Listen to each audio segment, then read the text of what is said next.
What's going on, everybody? It's Cody. Welcome back to the channel for the three-game Sunday WNBA slate, 10K to first. Sunday afternoon slate. It's not a bad one, so let's look at my lineup for today. Sadly, if you played Asia Wilson, welcome to the boat. It sank to the bottom of the ocean. She was 68% and had her absolute basement game. It's pretty well over. She's going to end with around 33 fantasy points, somewhere right around there, 33, 35. Her absolute floor, the lowest that you can get from Asia Wilson. She shot the ball terribly. She lost a couple minutes early with foul trouble. Dee did, after started last game, played 27 minutes, played 12 minutes here. So that's disappointing, but it's what you run into with value plays. Sometimes, they're value plays for a reason. I did play Chelsea Gray. Really hate that I wasted her absolute nuke missile. This was by far her best game of the season so far. She looks fully back, 50%. I can't believe half the field faded her.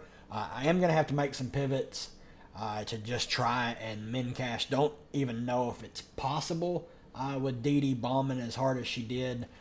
But we'll have to make some pivots to some lower owned plays and just see what happens. But let's look at the odds for these three games, then we'll break them down team by team. The Dream at the Liberty, 14-point spread, over under 165. They don't have the odds out for the Fever Mercury yet. I would imagine the Mercury are going to be 4 or 5 point favorites at home. Over under is out, 171.5. Lynx at the Sky, 5.5 point spread, over under 163. So let's get back over here. First game of the day, 1 noon Central Standard Time game, and the other two are at 2 o'clock. On the Atlanta side, Tina Charles, 9,600. Solid price for her. Played 29 minutes, assuming this game stays close. It did not the last time they played. I would expect her to play around 30 minutes. Good fantasy point per minute player. Firmly in play for cash or tournaments. Alicia Gray, oh man, I love you. I love you, Alicia, but it's getting harder and harder to play her. Shot attempts have really went down. 33 minutes is what I'm expecting her to play going forward with Canada back, Maya Caldwell in the picture. Usage is there. It's still there. She just does not look like she's having fun. And that bums me out because she's such an exciting player, and you can tell when she's really having fun and lets loose. She plays a whole lot better. But it's really hard to fit her at 8,500. She's more of just a tournament play. Haley Jones, 7,200. If you want to play her and think she keeps shooting the ball well and stuffing the stat sheet, you can. 7,200 is too steep for my blood for a player of her caliber that she's shown so far. She has made improvements, so I will give her that. Zero interest in Cheyenne Parker. Still only playing 15-ish minutes. Not worth 6,700 in my opinion. Even though she is a good fantasy point per minute player. Jordan Canada, though, at 6,500, I have a lot of interest in. Minutes went all the way up to 29. She started really bad from the free throw line, like 0 of 3, and then she made her last 5. She's not the best offensive player, scoring-wise. She's a great defender. She's a great facilitator, so upside in playing her. I don't mind her at her price. Nia Coffey, 6K. She's going to play low 20s minutes. Not a good fantasy point per minute player, but she's out there. She can hit some threes, and every now and then she'll turn into prime James Harden. No official word yet on Aerial Powers. She did not return for like the last half of the, let's see, I think it was the last half of the third quarter and any of the fourth quarter. It was early third. She only played 2 minutes in the third quarter and then did not return. I'm not expecting her to play, but she could. You never know. If she is out, it would probably mean Cheyenne Parker would rejoin the starting lineup, or they could just go Jordan Canada. They could throw Canada in the starting lineup, but then Canada and Haley Jones do not mesh very well on the floor. Both of them kind of need the ball in their hands. They did play quite a bit together yesterday, so, they can be on the floor together. just not the most optimal. Naz Hillman, 4,900. Minutes are really up and down for her. She'll see at least 10 to 12 with the potential to play maybe 20. Just not the best play. Me here, no interest. Kabaj, no interest. Maya Caldwell, I do have interest in. They signed her randomly on a Wednesday and come in. First game, played 13 minutes. She actually played very well when she was out there. 10.5 fantasy points, or 10.25. 3,400 is, it allows you to fit some studs in, so don't mind her. I wouldn't expect her to go out and go crazy, but she can pay off that salary for sure. On the New York side, Stewie at the top, 11.3K. Baby Sabali is still out, so that means there's still only 3 bigs on this team. Stewie, JJ, and Thornton. So Stewie should have to play big minutes. Only saw 29 the last time these two played. Went for 45 fantasy points. She can just abuse this matchup. I love her here. Price is fair in my opinion. Sabrina, 10.8K. Not as high on her with Sloot and Laney back, but she's been chunking of late. She's just has such a high usage rate. 20, 19, 17, 18, and 21 shot attempts over the last 5. Perfectly fine with her for tournaments. Jonquel Jones, 10.2K. Took 3 shots against Minnesota in 34 minutes. Still put up 30 fantasy points. So the floor is there for someone like JJ. And obviously we know what the ceiling is. If she shoots double-digit times, she's super efficient typically when she's on the floor. Don't mind her as a contrarian option at 10.2K. Benaja Laney, 8K. Price is fair. Would like her more if Sloot was out, but she's a fine tournament play. Sloot at 6,800. Only played 13 minutes in her first game back. That we were told that her and Laney were on minutes limits. Laney, 34 minutes on a minutes limit. Sure. Sloot did look like she was on a limit, but Thornton played good, so they just stuck with her. I would expect Sloot to get back up to like the 20 to 25 minute range. 6,800 is a fine price for her. I think even if she's only going to play 20 minutes, she can pay that price tag off. Thornton, 6,100. If she hits her threes, cool. Would only play her if she starts. And even then at 6,100, it's pretty tough to really consider her just because you can see her floor. If she's not hitting her threes, just got to hope if you want to play her, she does. Fibich, 5,500. Minutes went way down for her. She did not look very good in the Commissioner's Cup. Dojkic did not play at all in the Commissioner's Cup. They went to Burke, who actually played pretty well in 8 minutes. Put up 11.75 fantasy points. Really like Dojkic, Burke, and I'm not playing Davis, but these girls are only in play if you think the game is a massive, massive blowout. Fibich is okay. I probably would group her with Dojkic and Burke with Sloot and Laney back. I would really only have interest in these top 6 for New York on a normal slate if the game doesn't blow out. Second game of the day, Minnesota at Chicago. On the Minnesota side, fee 11.9K. She could play practically the entire game. She only saw 35 minutes in the Commissioner's Cup and then played 40 against Dallas, which is weird. Usage is always there for her. She's a great rebounder, fantastic scorer. Going to pitch in pretty much everywhere. I love the matchup for her. Lana Smith, 9K. Minutes are not great. They're trending in the wrong direction. She's going to play 22 to 25 minutes. She's still a fantastic fantasy point per minute player, but they are playing Dorka quite a bit. So keep that in mind. She might price you out of her with the minutes that she's getting. Kayla McBride, 8,900, playing low 30s minutes. She played 39 minutes against Dallas. Obviously pretty score independent, not a great peripheral stat getter, but we all know the ceiling that she brings. She has 30 plus real life point upside. Courtney Williams, 7,900. Love the price. The minutes were just not there against Dallas. She did not play well, and they pulled her and left her on the bench. So that is worrisome. She's only a tournament play. Bridget Carrollton, 7,700. Played high 20s minutes with Diamond Miller back. she's just been a revelation this season. She's shooting the three ball extremely well. But my worry with her, at 7,700, she's pretty much almost priced herself out of playability, because if she does not hit her threes, they're probably going to play Diamond Miller quite a bit if Bridget isn't out there just piecing from three. So keep that in mind.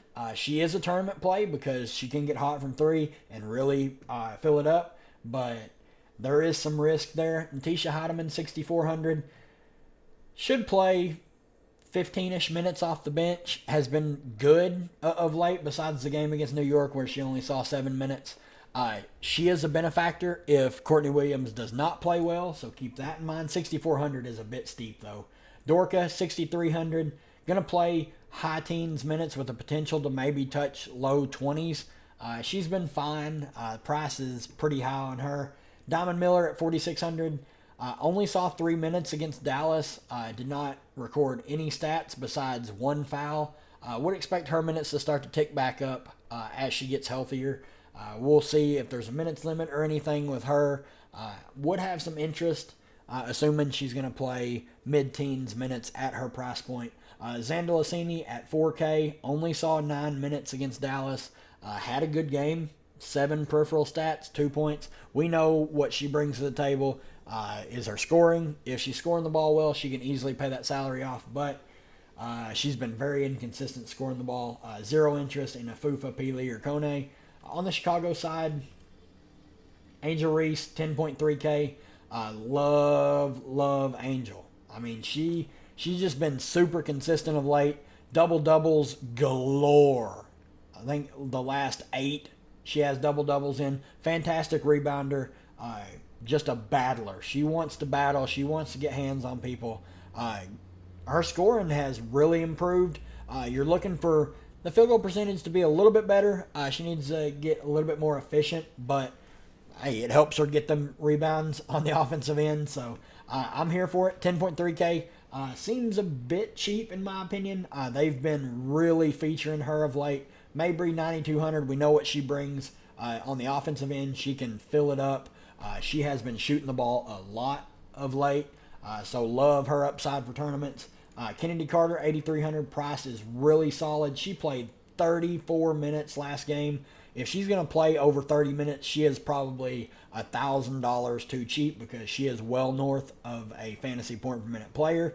And if she's going to get 9 peripheral stats, whoa, she's got some 45 and 50 burgers in her bag. Camila Cardosa, 8,100. Like the price for her. Just not asked to do a lot on the offensive end scoring-wise. But great shot blocker, great defender, great rebounder. So don't mind her for tournament play. Dana Evans, 5,700. Not for me. I mean, minutes have just evaporated for her. Really hard to trust. Lindsay Allen, 5,300, played practically the entire game. Had her best game of the season, 26 fantasy points. Don't mind her for value, but she can be pulled if she's not playing well. Izzy Harrison, 4,500, going to play low teens minutes. Pretty good fantasy point per minute player. Would get extended if Reese or Cardosa get in foul trouble. Diamond DeShields, 4,200. Just not for me. Minutes are just not there. They're up and down. Onyenwar and Turner are just not playing, so don't play them. Indiana and Phoenix. On the Indiana side, Caitlin Clark, 10.6K. Absolutely love this spot for Caitlin Clark. 33.5 fantasy points last time out in 38 minutes. She's playing just crazy big minutes. Obviously, we know the ceiling that she brings with her scoring, but she's been stuffing the stat sheet. Love the upside that she has. Tournaments, cash, whatever. Love the price tag on her. Aaliyah Boston, 10K. Did not shoot the ball well and only saw 28 minutes last time out. Mentioned this before. They did not play Dantas, which, congratulations, Christy Sides. You mentioned how you were so excited to see her in the rotation and then you just don't play her. But Fagbinlay is back, and she played 19 minutes when she was supposed to be limited. So she's going to eat into both Boston and Nalissa, and they will go with the hot hand. If Boston starts out slow, Fagbinlay will come in for her first. If Nalissa Smith starts out slow, Fagbinlay will come in for her first. Speaking of Nalissa Smith, she played 33 minutes, played well, fantasy point per minute player. She's fine. She's a great tournament play. We all know the upside that she has. We all know the floor that she has as well. When she's not playing defense or really struggling, they will just pull her. Kelsey Mitchell, 7,600. We got the bad game last time out. Only saw 25 minutes, 16 fantasy points, 14 real life points. You just know what you're getting out of her. She is extremely scoring dependent. If she does not score well in real life, she will not score well in DFS. Mentioned Fagbenley, 6,900 is a fair price. She's going to play right around 20 minutes and has been a fantasy point per minute player on the season. So definitely have interest there. Erica Wheeler, 5,200, played 21 minutes off the bench, played really well. Don't mind her for value. Just know that she's not the best fantasy point per minute player. So that was pretty much an outlier in my opinion, but she can still get there at her price point. Christy Wallace, 18 minutes, 5 fantasy points. Really, really hard to trust her. Minutes are just not consistent for her. Katie Lou played 4 minutes. Cannot trust her. Lexi Hull played 13 minutes. Did not do anything in those minutes, so can't really trust her. Like I mentioned, Dantas did not see any time, so obviously can't play her, even though Sides mentioned that she wanted to put her in the rotation and see what she had. Saxon and Berger are just not playing, so can't recommend them. On the Phoenix side, just a premier matchup. Like, we know the Fever do not play defense. They don't want to play defense. So BG, 10.4K, I have some interest. She got there last night after a really, really slow start. 41 fantasy points. Love the spot here for her. Kalia Copper, 9,800. She started slow. She really did not get there. Only 30 fantasy points at 10K. So she only 3 extra salary. 18 shot attempts. So the usage is there. You just have to hope the peripheral stats are there. That's where she has those huge games. Diana Taurasi, 9,500. Ooh, that's a steep price, but she shot the ball well. She's been getting the peripheral stats. She has upside, but can really hurt you if the peripheral stats are not there. 9,500 is pretty steep. Natasha Cloud, 9,400. I'm just taking a wait and see. She's just not shooting the ball very much. Like, there's games where she does shoot it quite a bit, and then there's games where she doesn't. And the games when she does shoot it a lot, she doesn't get very many peripheral stats, which is weird. So I'm just staying away from Natasha Cloud at 9,400. Rebecca Allen, 7,300 is fine. She had a great defensive game, only scored 4 real-life points in 25 minutes. Hard to trust her at that price point. Sophie, 6,200, kind of the same thing. She can get there. I would prefer her to Allen for the 1,100 discount, but I'm not crazy about either. No interest in Natasha Mack, just not getting enough run. Sug Sutton at 4,100. Saw 14 minutes, 1 fantasy point. Just not for me. None of these girls down here, Dixon, Harrigan, or Osborne, are in play. Assuming this game stays competitive, it's really just going to be the starters and Sophie getting the run. I mean, Sutton will play like 12 to 14 off the bench. Mac will play every minute that BG does not. So BG played 32 minutes last night. Mac played 8. So she had a good game, 12 fantasy points in 8 minutes. I just don't think that's replicatable. If you look at her recent games, like 12 minutes, 11 fantasy points, 9-1, 9-11, 9-6, 11-9. She's a pretty good fantasy point per minute player, but there's just no incentive to play her because the minutes are just not going to be there. I mean, unless you want to play for BG foul trouble, and that's just not something I'm willing to do. But that's going to do it for me, guys. I hope you enjoyed the video. If you did, leave a like on the channel. Really helps out the channel grow. Hit the subscribe button. We are on the road to 500, trying to get there before the Olympic break. I would really appreciate it, and we'll see you for the next one.